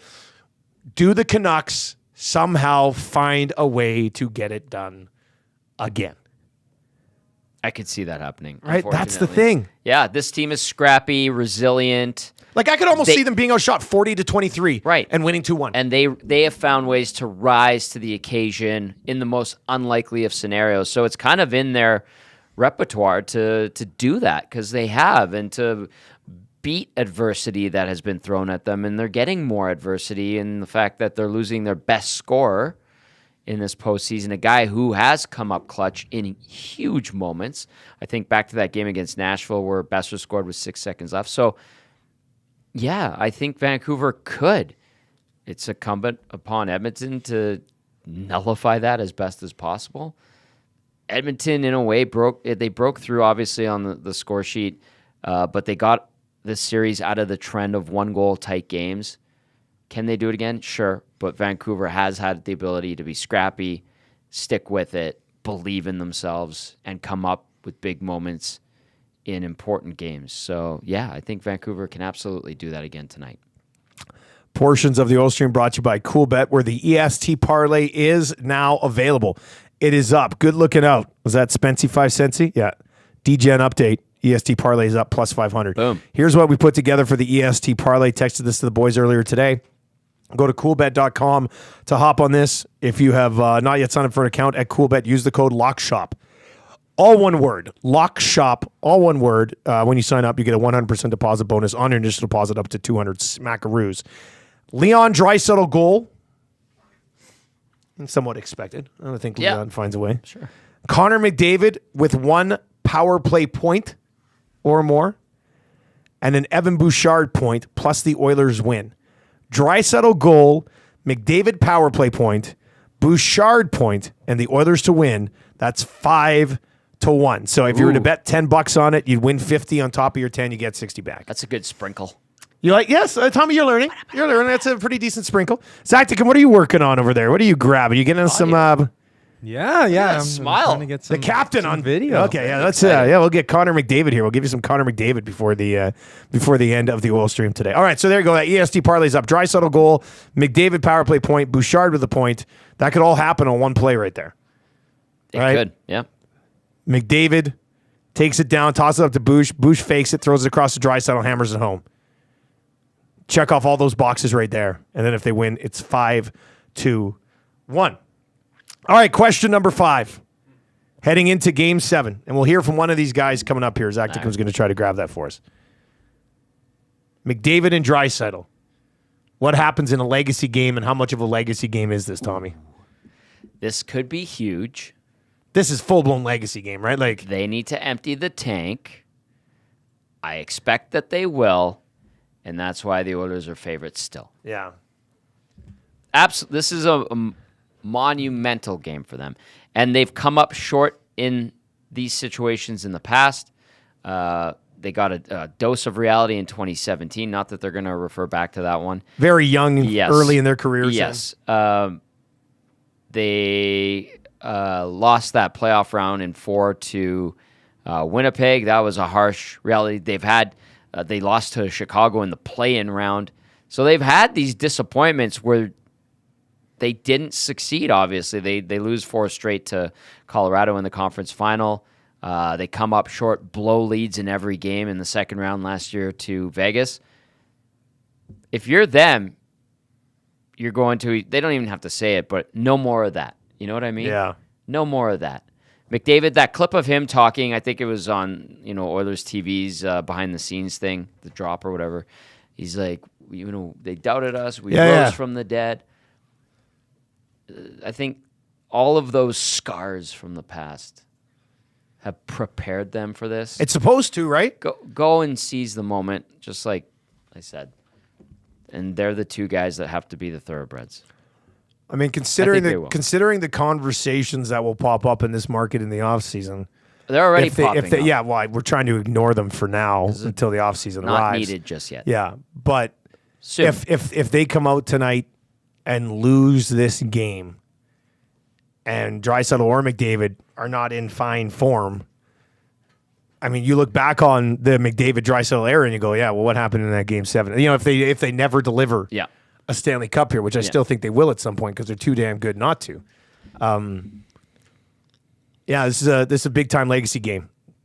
Big time. Huge game for these two guys tonight. This is Gretzky in 88 coming down the wing, shorthanded slapper, perfect shot on Mike Vernon. Top cheese.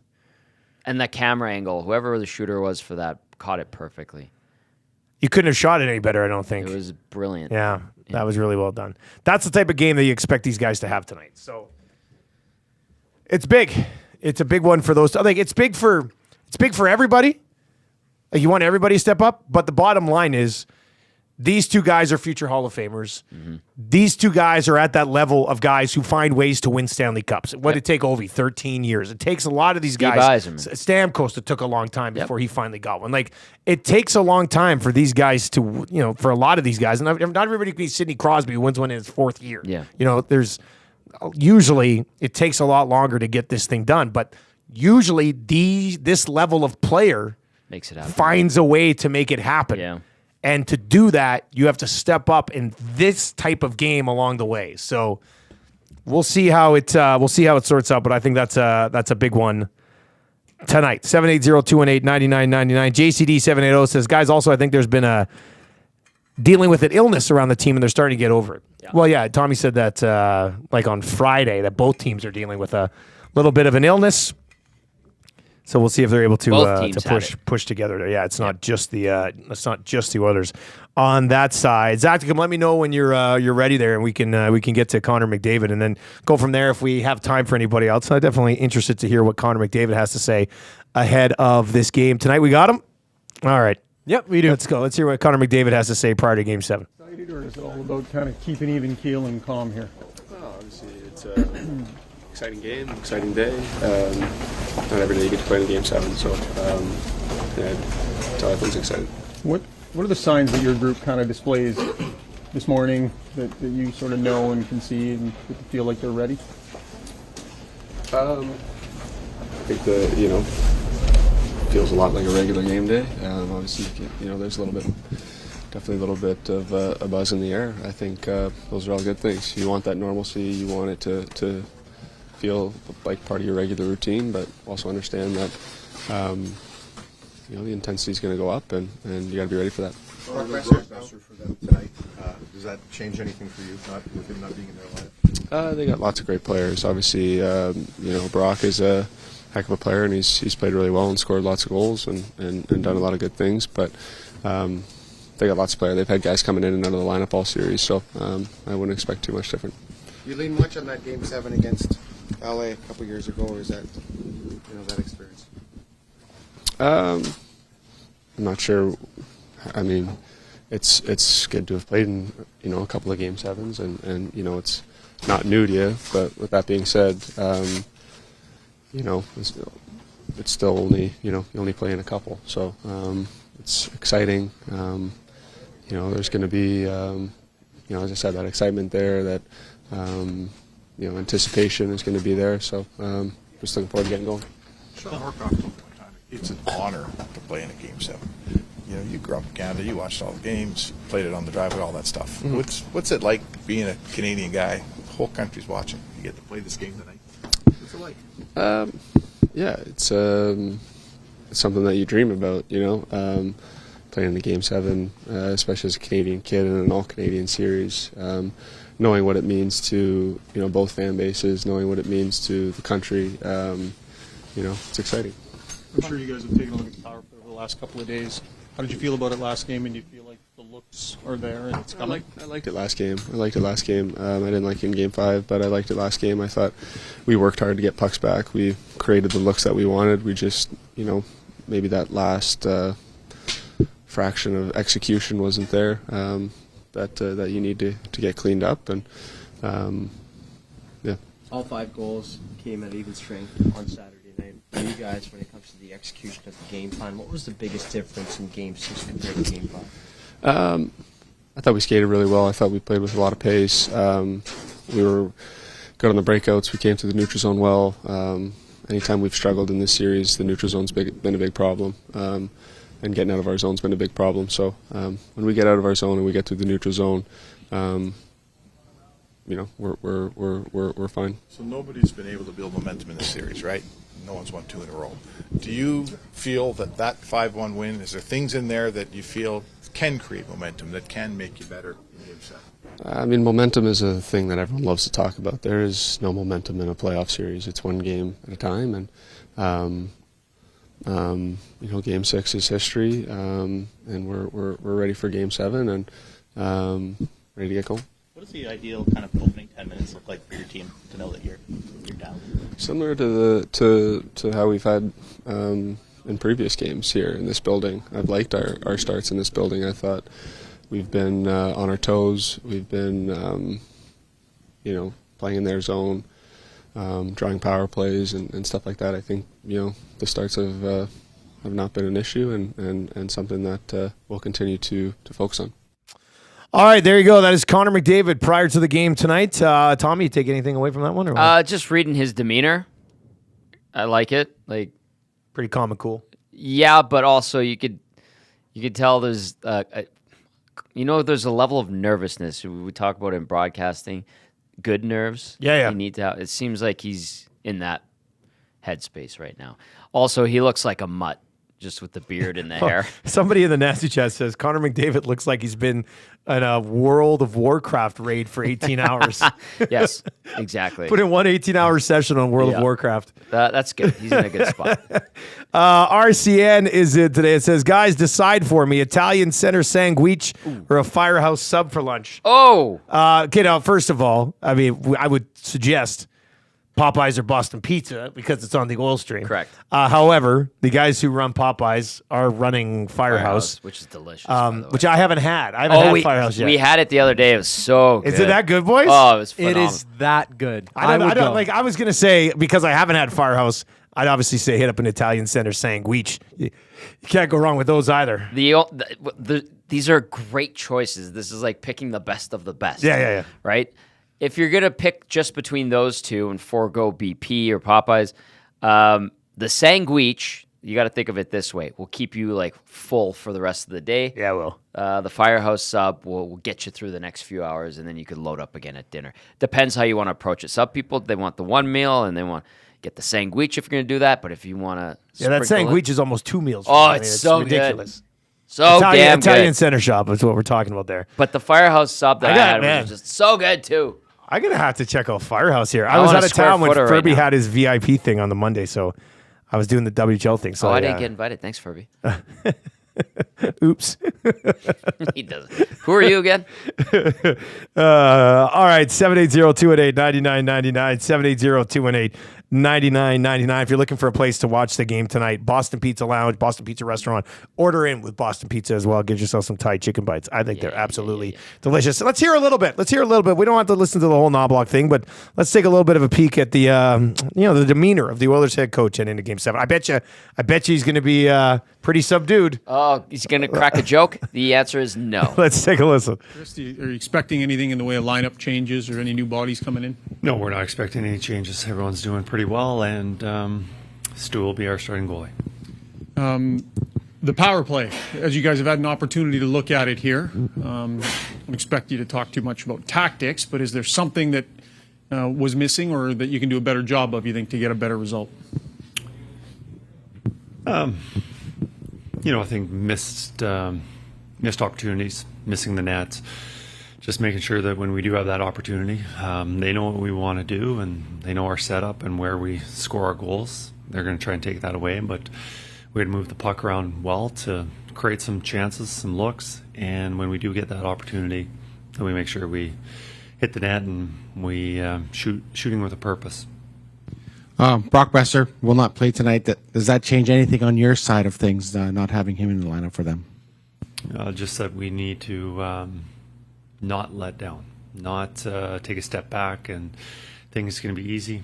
I've seen this many times before where a team is missing a key player and how everyone steps up their game. And everyone just steps up a little bit, and it is a very a strong team performance. For a short term, it's a very powerful thing for a team. Long term, obviously, you don't like to lose your player, a skilled player, or one of your top players for a long period of time. But for our strategy, we have to play how the Edmonton Oilers want to play hockey, and we need to be at our best tonight. Does that message easier to get across when you've seen it happen with Matthews, with Marchand in Boston, and like it's happened for us? You can tell that that's what the message is that these guys are going to rally around Brock not being in their lineup. Absolutely, and we're not going to talk too much about their state of mind and how they're going to rally together. We're going to be talking about what we need to do and the key points on what we need to do to be successful.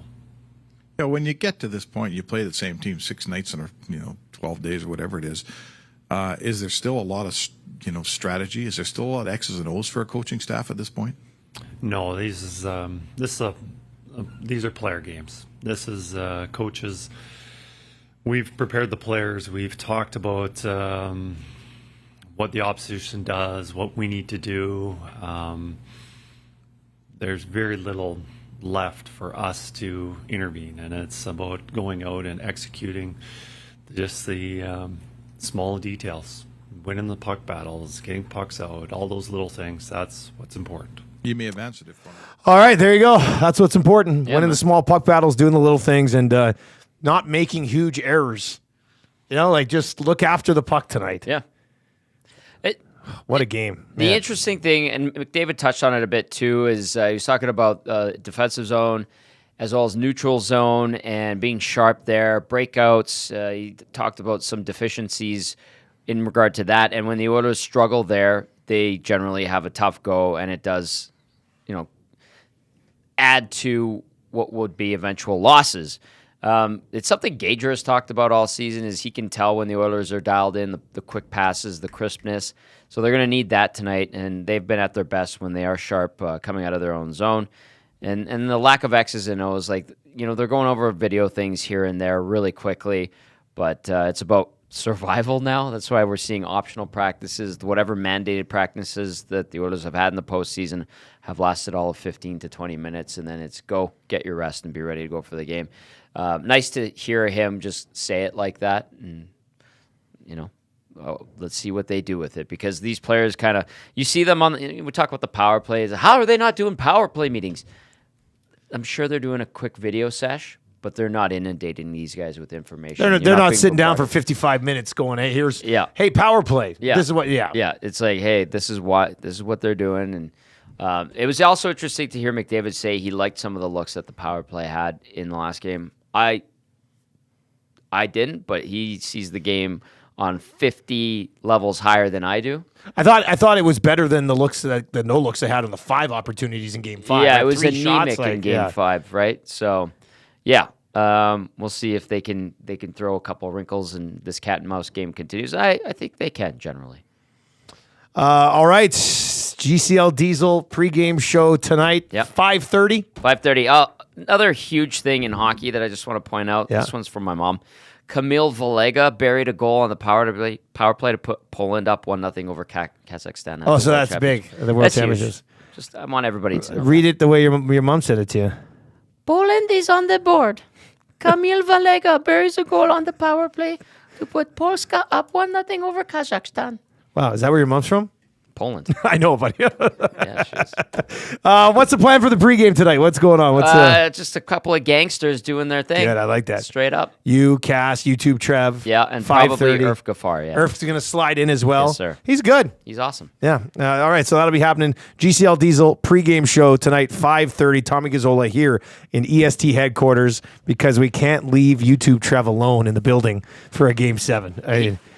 There's been a few times where he's wanted to watch in peace alone. And Yeah. it's like, Look after him tonight, buddy. Yeah, it's going to be a wild ride. Looking forward to the post game to follow as well. That'll do it for the Oil Stream. If you're listening on TuneIn, iHeart, or at EdmontonSportsTalk.com, Nielsen Show replay is coming up, and that's pretty much a full-blown ready to get you set for Game 7 as well. A huge shout-out to our presenting sponsor, Boston Pizza. If you're looking for a place to watch the game tonight, BP Lounges all across the city have you covered with that playoff menu. And, of course, Oil Stream brought to you in part by Popeye's Louisiana Kitchen and our great partners over at CoolBet. Tommy, enjoy the game. Thanks, I buddy. said earlier today, 4-2 Oilers win. Nuge with the empty netter to seal it. We will talk to you tomorrow on EST.